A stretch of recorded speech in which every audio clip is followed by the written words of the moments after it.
In the final episode of The Acolyte, viewers are introduced to the Witches of Brenok, a mystical group whose beliefs and powers offer a unique perspective on the Force. This inclusion has sparked considerable debate among fans and critics regarding the Chosen One prophecy and the nature of the Force. However, a closer examination reveals that these elements enrich the existing lore rather than contradict it. First, let's start by understanding the witches and who they are. The Witches of Brenok consist of several key characters, each playing a crucial role in their clan's dynamics and their interaction with the Force. Mother Coral, a Zabrak witch, is responsible for carrying the children created by the clan. Mother Anakin, the leader of the clan, is the mastermind behind the creation of life through manipulation. The twin children, Osha and May, are born through Anakin's mystical intervention, embodying the clan's unique connection to the Force. The Witches of Brenok hold a profound and intricate understanding of the Force, viewing it not as a weapon, but as a unifying thread that connects all living things. They believe that all living things are connected to the same thread. Unlike the Jedi and Sith, who seek to wield the Force as a weapon, the witches view it as a harmonious and all-encompassing thread. They assert that the thread is stronger when used collectively, emphasizing unity over individual prowess.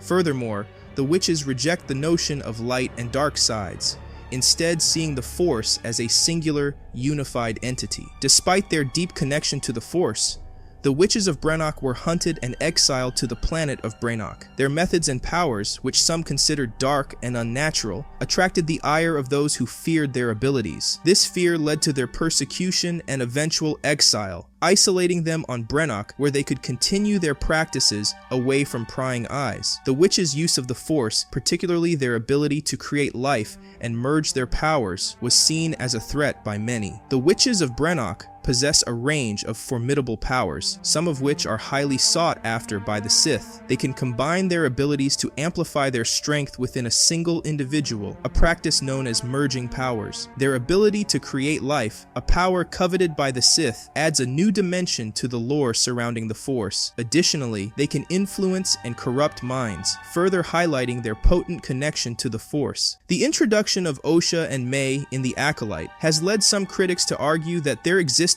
undermines the Chosen One prophecy, traditionally associated with Anakin Skywalker. However, a closer look at the origins of these characters and the prophecy itself reveals that Anakin's role remains unique and unchallenged. First, let's look at the actual prophecy word for word. Only through sacrifice of many Jedi will the Order cleanse the sin done to the Nameless. The danger of the past is not past, but sleeps in an egg. When the egg cracks, it will threaten the galaxy entire. When the Force itself sickens, past and future must split and combine. A chosen one shall come, born of no father, and through him will ultimate balance in the Force be restored. I would like to look at the last line more specifically. A chosen one shall come, born of no father, and through him will ultimate balance in the Force be restored. This explicitly refers to a single individual, not two, and that individual was male, not female. So this already disqualified Osha and May, but let's keep looking at this topic. Osha and May were born through the manipulation of the Force by their mother Anakin. This process, while miraculous, differs fundamentally from Anakin's birth. Anakin Skywalker was born of the Force's will, a concept that has been central to his identity as the Chosen One. Some believe that Anakin was created through the manipulation of Palpatine and his master, Darth Plagueis, but this interpretation is not supported by the primary canon. The question of whether Anakin was born by the Force or through Palpatine's machinations has been a topic of much debate. In George Lucas's original conception, Anakin was created by the midi-chlorians, making his birth a virgin birth orchestrated by the Force itself. Despite the vision in the canonical Darth Vader comics, which shows Palpatine overshadowing Shmi Skywalker and suggests he might have manipulated the Force to create Anakin, the Lucasfilm story group has clarified that this vision represents Anakin's perception of Palpatine as a father figure rather than a literal creation. This clarification maintains the ambiguity and mystery surrounding Anakin's birth, while reinforcing his unique role as the Chosen One. So the prophecy explicitly refers to a single person, born without a father, who will restore balance to the Force. Anakin's unique birth and his pivotal role in the saga align with this prophecy. The introduction of Osha and May, while intriguing,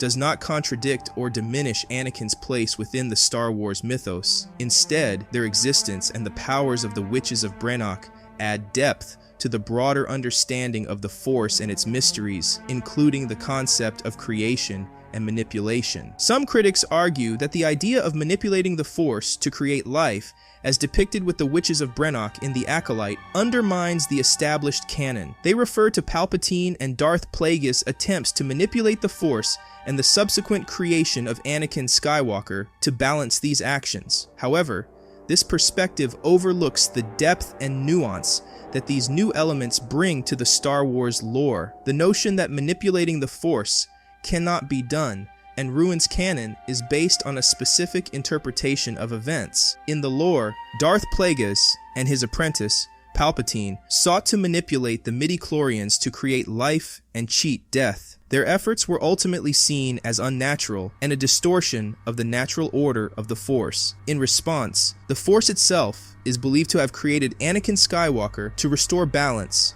as foretold by the prophecy of the Chosen One. This dynamic is essential to understanding the broader implications of the Force's will and the balance between light and dark. While the Sith's manipulation of the Force is portrayed as a perversion, the Witches of Brenok offer a different perspective. Their abilities, while seemingly similar, are rooted in a holistic understanding of the Force as a unified thread connecting all living things. They view their actions not as a means to dominate or control, but as a way to harmonize with the Force's natural flow. This is highlighted by Mother Anastaea's acknowledgement that some consider their powers to be unnatural, mirroring Palpatine's line from Revenge of the Sith. This parallel adds depth to Palpatine's words, suggesting that such perceptions of unnaturalness stem from a limited understanding of the Force's true nature. The inclusion of characters like Mother Anastaea, who can create life through the Force, does not contradict the canon, but rather adds a layer of complexity to it. It suggests that the Force's ability to create life is not limited to the Sith's dark experiments, but can also be an act of profound connection and unity. This interpretation aligns with Palpatine's words in Revenge of the Sith, where he tells Anakin about the dark side's power to save lives and create life, hinting at the ancient and diverse